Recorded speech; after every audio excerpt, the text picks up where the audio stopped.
All right, hey everyone, this is Daniel with I Value Repair, screenrepairbusinessacademy.com, and thedanielbryan.com, where we will teach you how to run your own multi-thousand-dollar a month screen repair business on the side. It's doable. You can do it. Remember, today, screen repair is simple and straightforward. Building a business takes processes. You can do both. Today I'm going to show you how to repair an iPhone 14. This has got to be one of the simplest phones out there to repair, and it's another reason why almost anyone can do repair. Okay, so one of the first things I want to point out on this repair, again, this is an iPhone 14 repair. I'm not going to show you the screen for the sake of privacy for the customer, but on the screen, the glass only is broken and the customer brought it in, which is amazing because what that means is there's a good chance that we can do a buyback on the screen. The parts that for this screen cost around $130, and we're going to be able to do a buyback. Hopefully, if I can preserve the screen, we're going to be able to save this screen so we can sell it back to one of the manufacturers for them to refurbish it. So not only will I make my standard profit on this repair, I may make $30, $40, $50 more. I am stoked about this repair. Let's get into it. Okay. I'm going to pop this cowl case off. Plunk it over here. I'm going to turn this phone off. There we go, turning the phone off. And we'll get these bottom screws out. I highly recommend, if you're going to get into phone repair, get some good tools. Now, there's some people that say if you get started in phone repair, you should get a microscope first. To be honest, I don't even have a microscope, and our business does thousands of dollars per month. I'm looking at adding that on, but I'm 6 years in. The tools I recommend are getting Keonly tools that look like this. You can get them on Mobile Centrics. They only cost like $15 a piece, and they are lifesavers. Highly recommend them. Okay, so we need to be extra careful with this screen because we want to save the screen so that we can use it later. We don't want to do damage to it. Now, I could use my iFixit suction device a lot of times on a screen that's largely not broken, but since this screen has a number of crack lines going through it, I am not going to be successful if I try to use suction cups. So I'm going to start off by hitting this with some Everclear alcohol all the way around the perimeter so that as I hit it with heat and stuff, the alcohol can work its way down into the adhesive. We're going to hit it with heat now.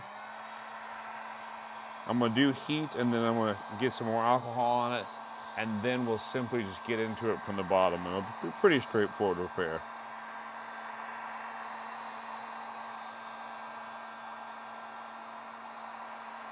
This was a radical shift. Oh, I'll be back. We got another iPhone showing up. Okay, we are back to being live. I want to take a quick moment to let you guys know one thing. I had to step out of camera to take an iPhone XR from someone. And the sweet thing about doing repairs, sometimes a lot of repairs can stack up. And what that means is you can make a lot of money in a small amount of time. In about an hour of work, I'll probably, in terms of profit, clear a few $100s. But that doesn't mean I'm overcharging. What that means is sometimes there's no one calling you. Sometimes you'll go a whole day with no one contacting you, and you still have to pay taxes. You still have to pay advertising. There's still fees you're paying.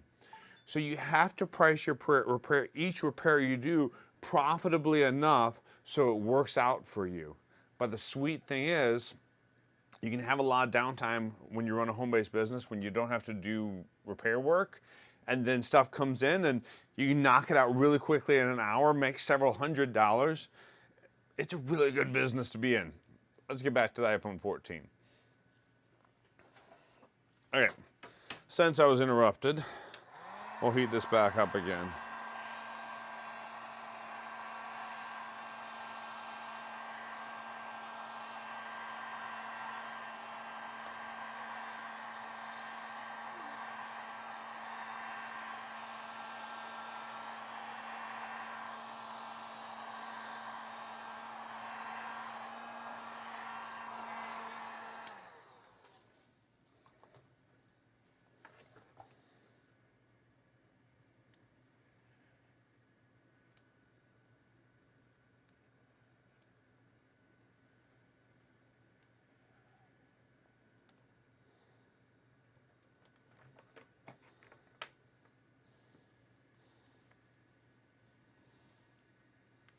Okay.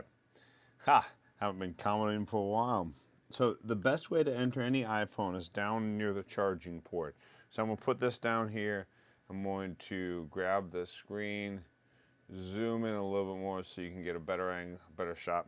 So the best way is to go put your Slim Jim tool, this one, down near the charging port, and the screen is flexible down there. Now what I'm going to do is, since I've created a little bit of space, I'm going to hit that with some alcohol, and that'll allow the adhesive to loosen up a little bit.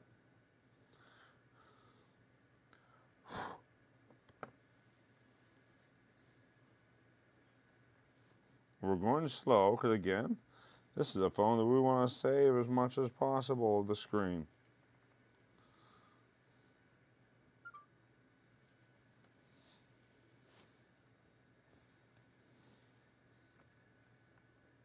There we go. Once you get the edge of the plastic up, you got a good shot at getting the rest of the screen off. Really easy. The nice thing about iPhones is they have the screens surrounded with a plastic frame. They have a plastic and glass frame, plastic and metal frame attached to the glass. So it makes it easier to remove without damaging the glass. It's an amazing design feature. Something I wish more Android manufacturers would emulate. Incidentally, Google recently picked up this idea, and they, with the Pixels 6 and 7, and they have officially made the Pixels 6 and 7, I believe, they are the easiest phones out there to repair. It is stinking easy because all you have to do is pop it open and pop something off. Similarly, they've changed the inside of the iPhone 14, as you can see right here. You don't have the exposure to like all the battery and all the circuitry and everything. In fact, the only way to get to the battery and all the rest of the stuff in this iPhone 14 is to flip the thing over and go into it through the back. And don't worry, starting with iPhone 14, at least the regular iPhone 14, you don't need to use a laser and scrape off all the stuff, all the back. You can just, it just has a ring of adhesive around it. It's an amazing deal in terms of repair, making things easier to repair. Okay, so to swap this screen out, we're going to just pop that screw off, pop this screw off, get that screw cover out, disconnect this screen, get this screw cover out with a pair of tweezers, disconnect the Face ID module, and the screen is almost officially disconnected. Now it is. Okay. So now we need to remove the Face ID module from up here. And so what we're going to do, start off by unscrewing the screws here.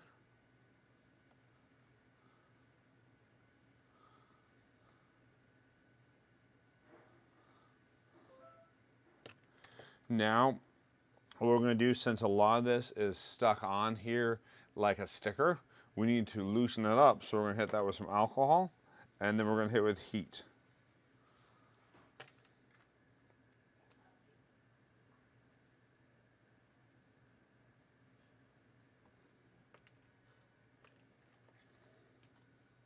I may not even use heat. We'll see what happens.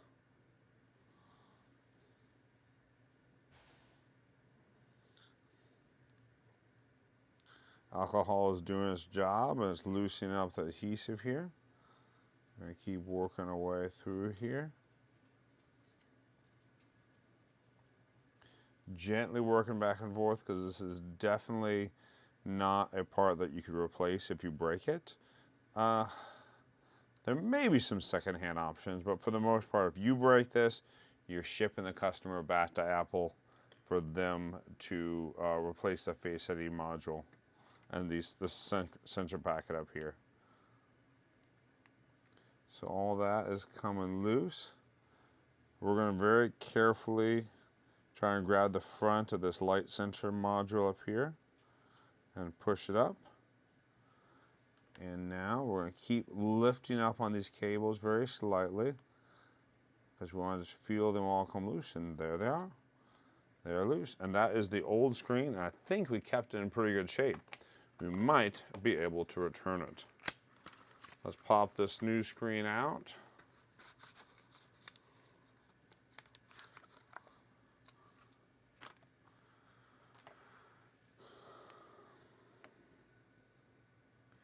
I'm going to hit this module with a bit of heat, because when you hit it with heat, it'll allow the adhesive, it's like the adhesive reactivates and it becomes sticky again.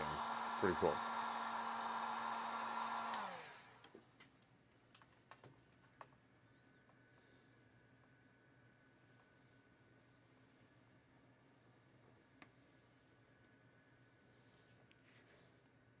Okay, we'll be very careful to make sure we get each of these.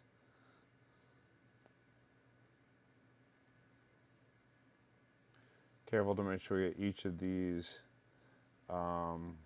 sensors in the corresponding holes that they have on the new screen. Each of the sensors will have a little pocket, a little hole they go in, and just gotta make sure you fit it in the right hole.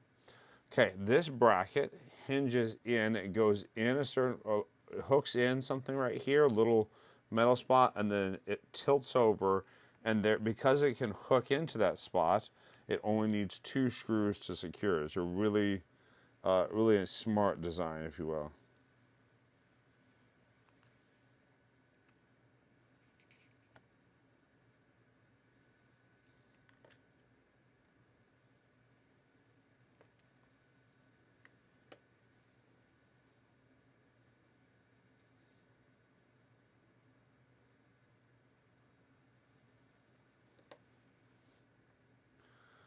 And we've transferred over the Face ID module. Now, on the iPhone 14, unless the phone is seriously messed up, I don't change out the adhesive, because the adhesive maintains its stickiness, and it's also, it doesn't come off clean when you try to take it off. It doesn't, it's a very messy process. And what I mean by clean, it doesn't come off clean, is it doesn't completely come off. So even if I tried to remove this and put more on, it wouldn't be, well, it'd be even, the best option in terms of waterproofing for this phone is to just leave the adhesive that's on there, because if you try to take it off, it comes off in pieces. And then the new situation, even with new adhesive, is rough. It doesn't work well. It's rough, we'll just say that.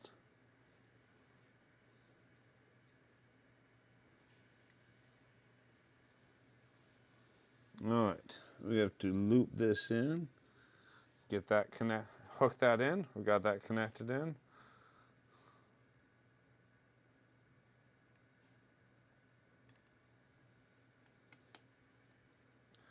We're gonna hook the bottom one in.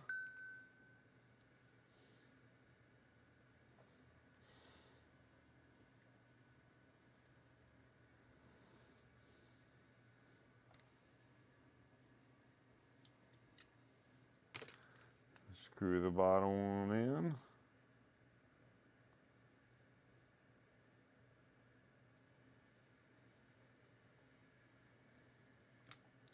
And we're gonna flop it over and try to turn it on.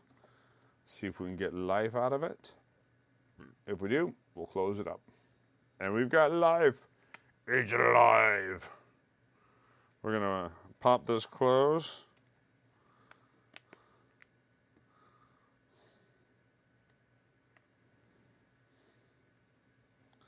This is not closing smoothly.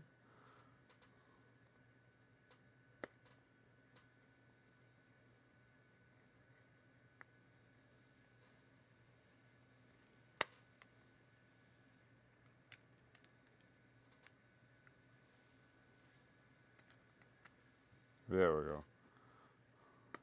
Squeezing it up, working way up the sides, making sure you get it flush. And we'll plug in the bottom of this, and we will be done with this repair. I think we're clocking this whole video in, even with me talking for a bunch at the beginning of the video, this whole repair, including me talking at the beginning, 15 minutes, 51 seconds. So again, phone repair is straightforward and simple. Building business takes processes. You can learn both. If you have questions, feel free to shoot me a message on whatever platform you're picking this up on, and you have a fantastic day.